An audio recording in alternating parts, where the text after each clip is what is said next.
Psicóloga Patricia Nieto, ¿cómo se procesa un duelo?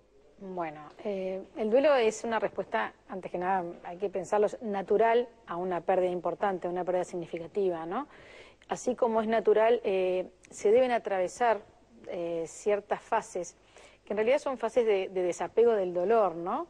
Que lo hacen necesario y ese es el camino para transitarlo. Las fases, entre ellas son, bueno, primero la etapa de shock, ¿verdad? Cuando se recibe la noticia. Es un momento de mucha incredulidad, hay cierta negación del hecho. La segunda etapa que se debe atravesar es la etapa de la añoranza, de la búsqueda inconsciente de ese ser querido que ya no está. Claro. Y es una etapa generalmente que despierta mucha rabia, es un sentimiento que predomina, ¿no? Sí, ahora, psicóloga, perdón, sí. Antes de seguir con la tercera etapa, Sí. el shock y la añoranza varían según la muerte, ¿no, verdad?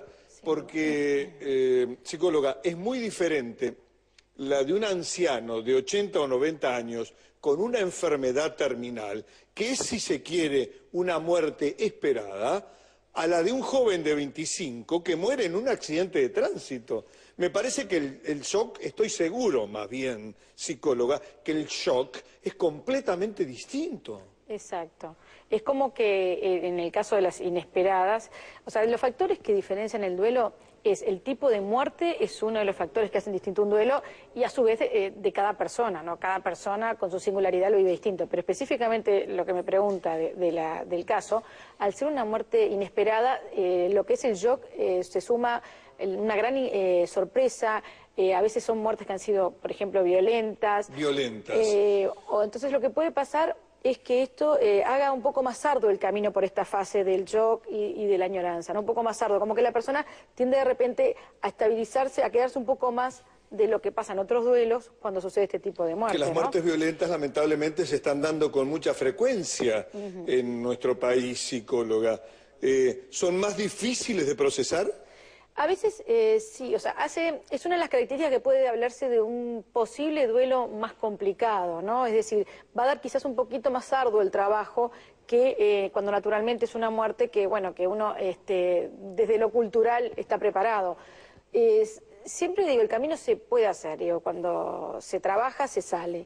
El tema es que, bueno, puede ser que se detenga un poco más, como dije, debido a ese factor, ¿no? Sin duda. Es decir, que genere otro tipo de sentimientos. Usted habló de 3 etapas, habló del shock, de la añoranza y la tercera... La tercera es la etapa donde se empieza a hacer la aceptación intelectual de la pérdida, es decir, cuando se empieza a ver que ya es parte de la vida, ¿verdad?, que va a haber que vivir con eso, y se produce cierta desorganización, es decir, es cuando realmente en la vida se tiene que instalar esta ausencia.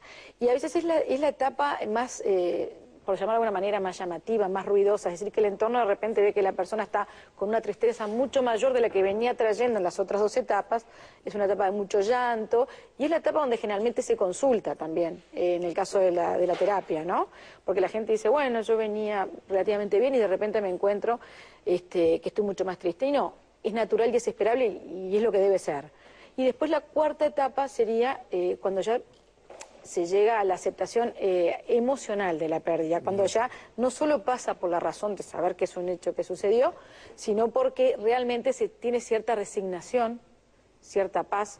Yo a veces pienso que esa paz, además la resignación, tiene cierto cansancio psicológico, claro, físico y emocional de haber atravesado todas esas etapas, ¿no?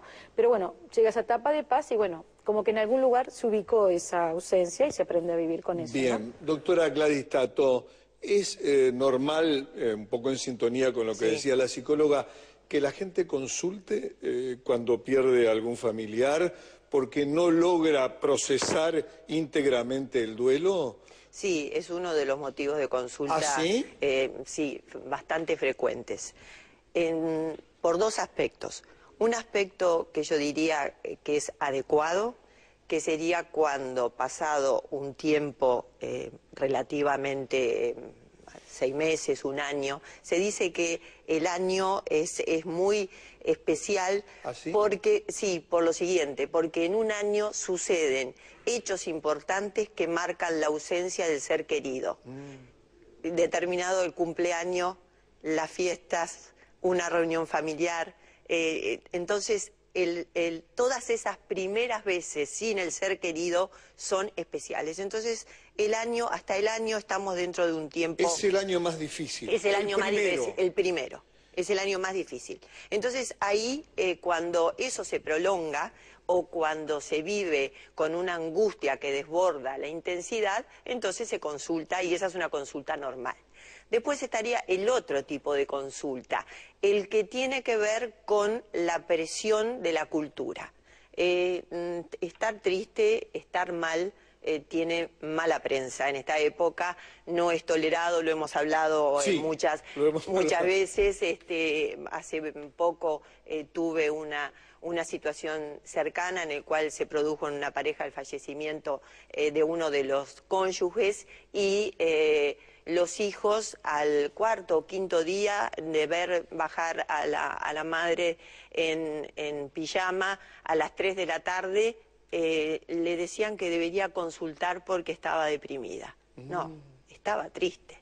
Digo, estábamos en el cuarto, quinto día de la pérdida de alguien con que había compartido su vida. Por favor. Entonces, esas son consultas que no son adecuadas, que están por la presión, están sostenidas por la presión del contexto y los profesionales debemos establecer la diferencia entre depresión y tristeza. Son dos cosas completamente distintas. La depresión se medica, la tristeza se vive, se supera, pero no se medica.